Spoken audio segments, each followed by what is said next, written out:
Hi, I'm Ray from the Radio Workshop, where I repair and restore vintage valve radios from the 1940s. My amateur radio call sign is Golf 4 November Sierra Juliet. Welcome to yet another podcast. When I was 14, I had the fortune to fall off my bicycle and rupture my liver. Now you're probably thinking, doesn't he mean misfortune? No, I don't. It was really fortunate because I hated school, and by the time I'd come out of hospital, spent months convalescing, I was told that I didn't have to go back to school. What a result. The reason I hated school so much, well, there were several reasons. I remember one Friday afternoon. It was midwinter, really cold. I was out on the hockey pitch, this field, covered in frost and ice. You could barely see the grass. I'm wearing shorts and some sort of flimsy t-shirt. Someone's battering my ankles with a hockey stick and my shins. And I thought, what am I doing here? I don't want to be here. Every Friday afternoon after that, I played truant and I missed games. Brilliant. This went on for weeks. Trouble is, finally I got caught and I was caned for it. So it really was a great result, leaving school at 14. I got my first job as a radio and television engineer apprentice. And I started on the Monday morning. By then I was 15 years old. Started on the Monday morning, went into the workshop. The lads gathered round me, introduced themselves. I thought, this is it. No more school, no more hospitals. I've got what I've always wanted. I'm in a radio and television workshop. I'd always been interested in electronics. I'd pulled radios to bits. I'd even pulled a television to bits that I found on the tip. So this had been my lifelong, well, since I was about 5 years old, this had been my lifelong ambition. I settled down on a bench. The service manager said, work with Jeff. He was a nice chap in his 20s, and he welcomed me, told me the TV he was working on, explained what he was doing to it, and he said it had frame claps, which meant there was a white line across the screen. So I'm looking at the telly with him. He'd already found the fault, and he explained how he did that. It was the frame output transformer, and he said the technical term for that is the transformer is... So I'd learnt something already within the first hour of being at work. The workshop was fantastic. There were TVs on test all around the place. Perhaps 10, 12, 15 televisions, all on these shelves being tested. And you could smell the tellies, you could smell the components. The whole workshop was fantastic. It was just a different world to me, a new world, and a world that I was to spend many years in. After a few months, I was told that I was going to go and work in Recon. What the service manager did was you'd spend, say, 6 months on customers' televisions, 6 months on audio, hi-fi, tape recorders, record players, then perhaps 6 months reconditioning televisions for resale. So, you had an all-round sort of knowledge of everything. Now, Recon was a separate building. It was about the size of a large double garage, I suppose. About 6 benches in there. There were 4 people working there. So I walked in there and they looked at me and said, what do you want? Which I thought was odd. They were all nice lads. So I said, I've been sent down here. I've got to work in here. They said, no, you're not working in here. Get out. So I said, no, I've got to. The service manager said, I've got to come and work in here. So I sort of walked in. I was a little bit apprehensive. They said, right, you've got to pass the initiation test. They had this huge cardboard box that 23-inch televisions used to come in. Massive box. Now, in those days, I was quite tall and lanky, but thin. So they put me in this box. They closed the lid.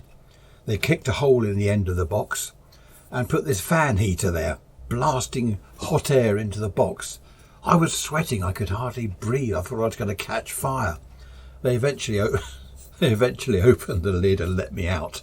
And one of them did say, you all right? I said, yeah, I'm all right.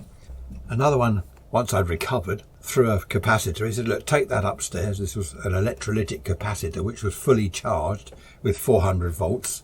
I got an electric shock from that and dropped this little capacitor. They then put my arms behind my back, taped it all up with PVC tape, taped my arms together behind my back and sent me upstairs to the main workshop. The service manager said, oh, Ray, could you take a television down to my car? And I said, I'm afraid I can't at the moment. What do you mean you can't? And I showed him behind my back. And he swore a bit. "Who did that?" I said, "I don't know. I couldn't see who did it." And he looked at me and smiled, and he said, "I like that." He liked that answer. He knew that I wasn't going to drop people in it, drop my new mates in the doodery. So someone cut off all this tape, and I went back down to Recon, and they said, "Oh, what are you doing here? What do you want? Get out." I said, No, come on, I've passed the test. I've got to work here." Not only was I accepted by the lads in Recon, but I became part of the Recon team, which was good.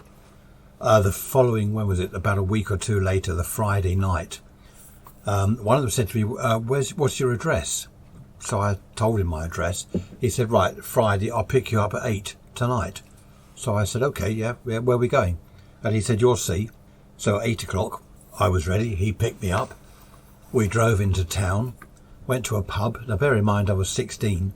Went to a pub, had a couple of beers.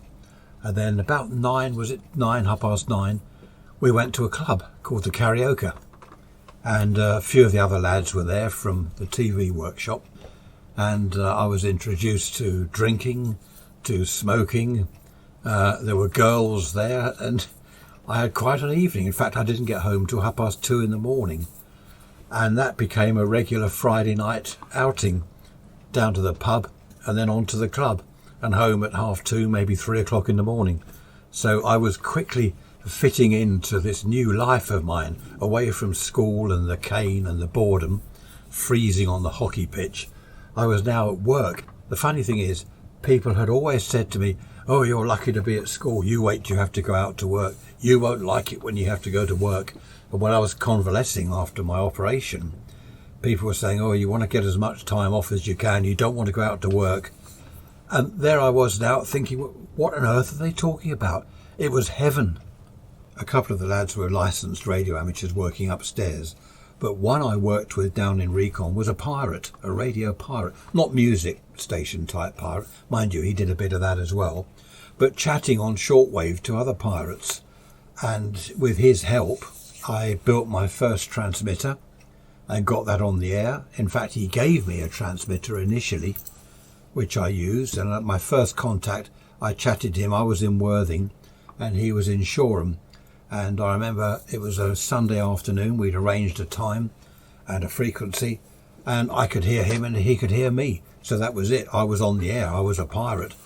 So from that day forward, I was heavily into pirating. I eventually got my amateur radio license and did it all legally. But I had great fun doing everything illegally. I set up my own pirate radio station playing music on medium wave and nearly got caught. So I went back to shortwave. It was safer there, chatting to other pirates, making up an amateur radio call sign and talking on the amateur bands to licensed amateurs. They thought I was a licensed amateur, of course. I was learning all the time, learning about aerials, transmitters, receivers, building my own equipment. It was fantastic. Saturday afternoons in the workshop were strange. At about 2 o'clock, the service manager had gone out for the day. They'd set up a couple of tellies, one on top of each other, on the floor to make a table. They put 4 TVs around to make seats. They sat there, ashtray, pack of cards, crate of beer from under the bench. And that was it. They were set up for the afternoon. They sat there playing cards and drinking. I didn't join in. One of them did say, "Do you play?" And I said, "No, I didn't want to play cards." They were playing for money. I didn't have any money. My mere pittance of an apprentice's wage was £2.10 a week, which is £2.50 today, of course. So yeah, £2.10. I certainly didn't have money to gamble. Sadly, after some time, I was sent back to the upstairs workshop, which was okay. It wasn't as much fun as Recon, but it was still great. There were a good bunch of lads up there. I remember once there was a chap, he'd phoned and he said, would like to pick up his television the following day. And someone came in and said, get the TV ready for this chap. He's picking it up from the shop tomorrow. And we couldn't find the telly. We looked everywhere. We couldn't find the telly. So there's a bit of a panic going on. And by the end of the day, we just hadn't found it. It had mysteriously disappeared, as televisions did. I don't mean they were stolen, but some got scrapped. Some went to this company where they re-gunned the tubes, the cathode ray tubes. So it had probably gone by mistake, either to the scrap man or to the tube man, something like that. So we had to find another identical make and model because this chap was picking it up the following morning. We sorted out another TV, serviced it, polished it all up, and I happened to be in the shop the following morning when the customer came in to collect it. The sales chap knew the story and he said, "There we are, sir, there's your television." And the customer said, "Oh wow, look at that cabinet, you've polished everything, and all the big scratches that were down one side have gone." And the sales chap said, "Oh yeah, well, we like to do a proper job." And the customer was delighted. Of course, little did he know that it was a completely different television. After a couple of years, although I was still an apprentice, it was a 5-year apprenticeship, but I was no longer the new boy, I was part of the furniture. And I was back in recon, which was good. And what we used to do was get all the work done, all the TV reconditioning done in the mornings, so that about 2 o'clock in the afternoon, everyone did their own thing, like building amplifiers. I built transmitters. I took in an Army surplus radio receiver transmitter that I was reconditioning and restoring. And that's what afternoons were for in recon. Now, the service manager was always out. From about 10 in the morning to sort of 4 in the afternoon, he was out doing his calls. So we weren't going to get caught building our own gear. The foreman, we had a foreman there. He was sort of in charge of everything in the workshop upstairs, but he never ventured downstairs. The lads used to say it was because he was frightened. I don't know what he was frightened of. I mean, we're all okay down there. I suppose the rumours about recon had reverberated throughout the building and people kept away. In fact, it wasn't just the foreman chap that kept away. Some of the other lads from upstairs kept out of recon. It was a completely separate building, and it was almost like a completely separate setup altogether. And to be part of recon was brilliant. I spent every afternoon working on Army surplus gear. You put up a big TV on the bench, and then behind the telly, just in case someone did come in, well, the service manager, about the only person that would come in, he wouldn't see it. You could then push that to one side and get on with the television. The service manager came in one Monday morning about 9 o'clock with this other chap. This chap was in his, late 30s. And he said, "Oh, this is Dave. He'll be in charge." He spoke like that, the service manager, because he smoked 80 cigarettes a day. "This is Dave. He'll be in charge." And the service manager walked out and left this poor chap standing there looking at us lot. Of course, I was, as I said, I was one of the lads now. I wasn't the new boy. This chap was, although he was late 30s. He had a big flask of tea. So that was it. We called him Flask. We didn't call him Dave. We called him Flask. And he said, "Oh, which bench is free?" "There aren't any free," someone said. And he looked round. He looked at me. He said, "Is that?" I said, "That's my bench." And he pointed to another one. Someone said, "That's my bench." This went on for a few minutes, and someone said, "Oh, go over there. That's a spare bench." And this poor chap, I did feel sorry for him. He put his flask down. He had a scarf. He was a Brighton and Hove Albion supporter, so he had his scarf, and he put that on the bench. He had his toolbox there. We were all just having a chat, as you did at 9 o'clock in the morning, having a cigarette, having our coffee, having a chat, and everyone ignored him. I did say to one of the lads, I whispered, I said, "What about the initiation with the cardboard box and the heater?" And he said, no, you were 15, he said, he's twice your age. At that stage, I think I must have been getting on for 18. Yeah, I must have been 18. So I could actually drink legally, which made a nice change. So this chap Flask, he settled down and he took a TV and started reconditioning it. And I must admit, I did feel a bit sorry for him. You know, no one was speaking to him, and he was supposed to be the boss of recon, in charge of us. As the days passed, obviously things settled down, and he was right. We still called him Flask. I think we called him Flask in all the years that we worked there with him. And he was never really the boss. He was just one of us, although he was supposed to be in charge. Of course, it was quite handy, because if anything went wrong, then he was the boss. The buck stopped with him. But the rest of the time, he was just one of us. Over all the time we were in that workshop together, we had some fantastic times. We had some brilliant nights as well, staying out all night. Flask didn't come out with us doing the nightlife. He was married with children, so he stayed at home doing the husbandly and the fatherly bit while we were out drinking and womanizing and smoking and whatever else we did, whatever else we got up to. And then, of course, spend the next morning, 9 o'clock, discussing last night's antics. Great days, very, very happy days. And I must say, I've always missed them. I'm now 68 and I still think back to those days. It was quite late one afternoon when this young lady came in, because the doors to the workshop were out onto the pavement. And this young lady, 18, 19 years old, she came in. She was actually looking to buy a television. And we were saying to her, you've got to go to the shop, walk along the path to the shop. That's where you can buy the tellies. She was about to go out when the service manager walked in. And of course, he looked at us lot.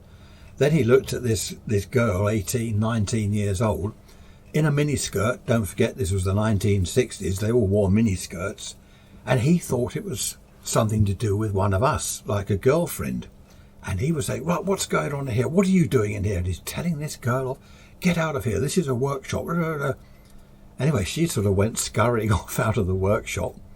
And he said, right, whose girlfriend is that? And someone said, she's a customer.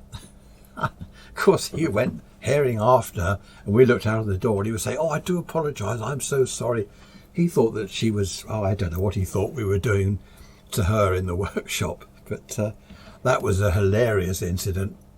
Apart from Flask, who was married with kids, we all lived at home. We didn't have responsibilities of children. We didn't have a mortgage or rent to pay. We all lived at home with our mums and dads. So we were completely free.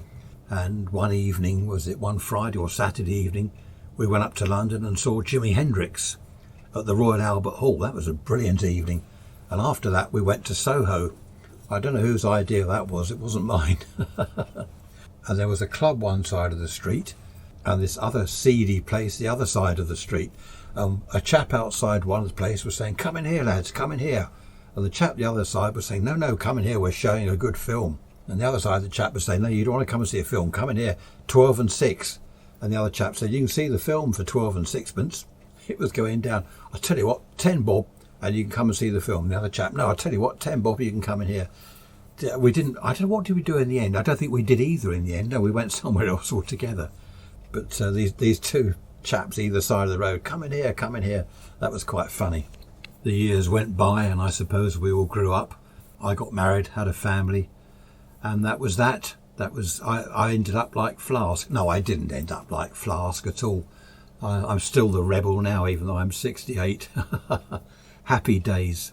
There are many, many more things that happened in the workshop and when we all went out together, but I'll perhaps save that for another podcast. I hope you've enjoyed my reminiscing of the old days, the radio and TV workshop. I remember the GPO turned up once. We were running a pirate radio station from the workshop, and the GPO tracked us down. They were looking round, who's got the transmitter? That's another story. Thank you for listening. I hope you've enjoyed it. Look out for more podcasts. Bye-bye for now.